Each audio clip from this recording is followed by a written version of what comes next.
실장님 무슨 말씀을 하셨는데 보니까 오후에는 출석을 안 하시나요? 예, 그런데 자 우선 제가 이제 우리 법률은 이제 시스템을 설계하는 거잖아요. 예, 그렇습니다. 예, 그렇죠. 그런데 우리 사회는 이제 삼권 분립, 법치주의 원칙에 기반해서 지금 뭐 시스템이 돌아가고 있고요. 그런데 또 입법이 또 만능은 아니에요. 저는 적어도 우리가 문명 국가이고 도덕률이 있는 그런 국가라면은 아무리 입법이라 해도 그 입법이 그 파괴할 수 없는 그런 헌법적, 내재적 그런 한계가 있다고 생각해요. 근데 지금 이게 굉장히 깨지고 있습니다. 아주 심각한데요. 뭐 우선 이제 검찰청 폐지가 돼버렸죠. 이제 기정사실화 됐는데요. 그리고 또 지금 이재명 대통령이 재판 중입니다. 네. 재판 중이에요. 그런데 이것과 관련해서 지금 재판중지법 지난번에 대통령실에서 이거는 더 이상 논의하지 말라 이런 얘기는 있었지만 그다음에 공직선거법 관련해서 행위삭제를 하겠다. 그다음에 배임죄를 폐지하겠다. 또 대법관을 증언하겠다. 재판에 대해서 소원을 허용하겠다. 또 법 왜곡죄를 하겠다. 이런 자꾸 입법 논의가 되고 있습니다. 물론 민주당이 다수당이니까 입법을 강행하면 할 수도 있겠습니다만 하필이면 이게 이재명 대통령하고 연관이 있는 법이에요.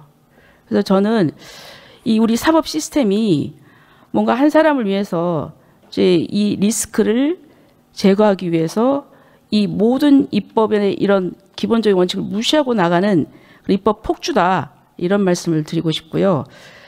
아까 오전에 강훈식 비서실장이 이런 얘기를 했습니다. 오전에 정정식 의원이 질의를 했어요. 헌법 제84조에 대해서. 그러니까 뭐라고 얘기를 했냐면은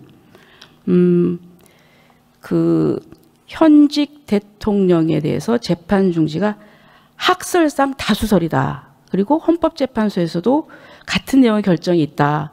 그런 얘기를 했어요. 근데 제가 그거 아니거든요. 그거 좀 말씀을 드릴게요.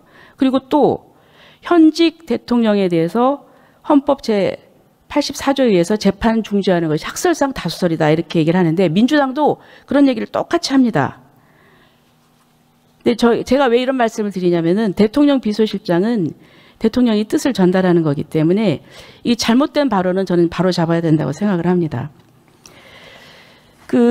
제가 학설을 보니까요. 대통령 당선돼도 재판이 계속돼야 된다는 그런 학설이 더 많아요. 그래서 다수설이라고 할 수는 없습니다. 이 부분에 저는 분명히 해야 된다고 생각합니다. 그리고 또 다수설이라고 하려면 이것이 문제가 되기 이전에 학계에서 이거에 대해서 공론화가 되면서 뭔가 정리가 됐어야 되는데 이런 예가 없었기 때문에 이 부분에 대해서 그렇게 핫하게 떠올라서 이렇게 학계가 뭘 해서 정리가 된 게 아닙니다. 근데 이게 다수설이라고 하는 것은 맞지도 않고 그다음에 헌법재판소 결정이 같은 내용이 있다 하는데 제가 그래서 아까 오전 내내 다 찾아봤어요. 그랬더니 이게 100% 다 관련된 것은 각하 결정이 됐어요. 왜 각하 결정이 됐냐? 각하는 내용에 들어가지도 않았습니다. 각하 결정은 이유가 뭐냐면 헌법 조항은 위헌 심판 대상이 아니라는 거예요. 헌법 조항이기 때문에. 근데 이거를 좀 잘못 이해하고 계셔가지고 제가 이걸 좀 분명하게 좀 말씀을 드리고 싶거든요. 우리 장관님 보세요. 소추라는 뜻이 그냥 저는 문헌 해석상 나오거든요. 국가소추주의라는 말 아시죠? 장관님. 네. 그리고 검사소추주의 아닙니까? 그게 무슨 뜻입니까? 국가소추주의? 기본적으로 소추는 이제 수사하고 이제 기소. 그렇죠. 일반적인 해석이고요. 다만 그렇죠. 지금 일반적으로 소추란 말을 잘 쓰지 않습니다. 그 헌법 84조의 소추의 개념 관련해서는 수사, 기소, 재판까지 다 포함되는 그런 개념이다라고 하는 주장도 있고, 그 다음에 수사, 기소만 포함된다는 주장도 있습니다. 그게 더 다수설이죠. 재판이 포함된다는 거는 헌법적인 논쟁이 이게 되질 않았기 때문에 그런데요. 왜냐면 그 헌법 교과서를 다 보면은 이 부분에 관련해서 또 수사 기소, 재판까지 포함하는 그런 개념을 해석해야 된다라고 하는 그런 아주 주장이 일부죠. 꽤 많습니다 이게.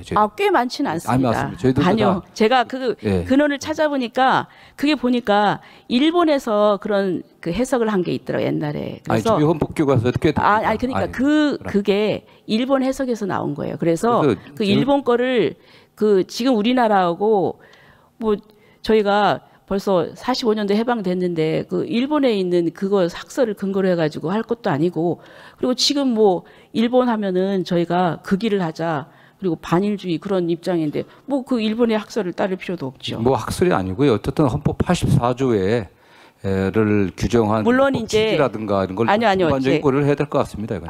그런데 그러니까 그 당시에는 그런 예도 없었지만 소추라는 그 의미 자체가 그러면 헌법 제정 권력으로 다시 돌아가야 되는데, 그 당시 그 헌법을 제정한 사람들의 의사를 지금 저희가 다시 봐야 되는데, 거기에 그렇다고 하면 우리는 소추의 의미를 봐야 될 것 같습니다. 소추라는 그 단어 자체. 그리고 또 프랑스 헌법을 제가 찾아봤거든요. 근데 프랑스 헌법에 보면은 우리하고 좀 비슷한 조항이 있는데 그 헌법 67조 1항에 보면 이렇게 명확하게 돼 있더라고요.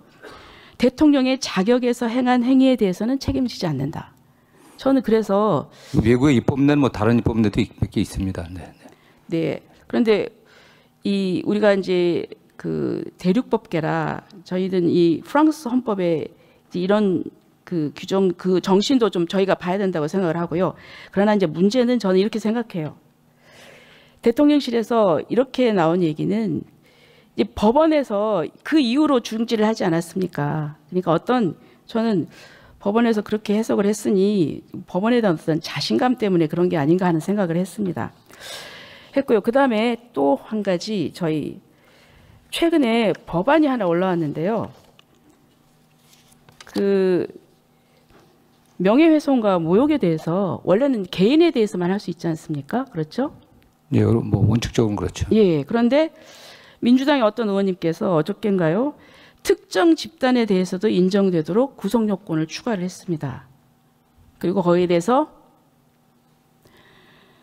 이거는 보통 반의사 불벌죄, 친고죄이기 때문에 이 요건이 필요한데 이것도 필요 없이 이렇게 해놨습니다. 예.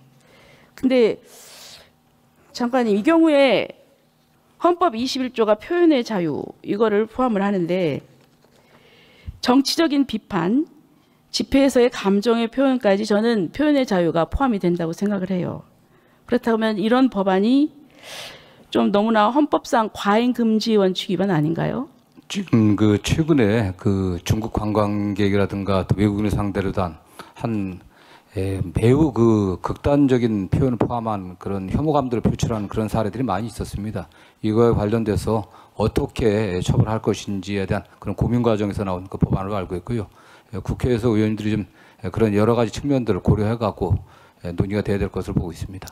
자, 그런데 저는 이제 이게 법안이 위험한 것이 반의사 불벌죄, 친고죄 이게 아니면은 그러니까 고소나 뭐 이런 처벌 의사 표시 필요 없으면 그냥 처벌할 수 있는 거 아닙니까? 아니 수사할 수 있는 거 아닙니까? 네, 여기 뭐 비슷한 법례도 또 외국에 좀 있습니다. 네. 그러면 자꾸 외국에 있다는 얘기만 하시지 말고, 그러면 국가기관이 자의적으로 수사도 착수하고 처벌도 가능할 수 있어요. 그렇게 되면은 이게 형사사법권 오남용의 그런 소지가 또 있습니다. 자, 그리고 지금 이제 아까 뭐 중국 얘기를 하시는데요. 우리 외교부 장관님 보세요. 어디 계십니까?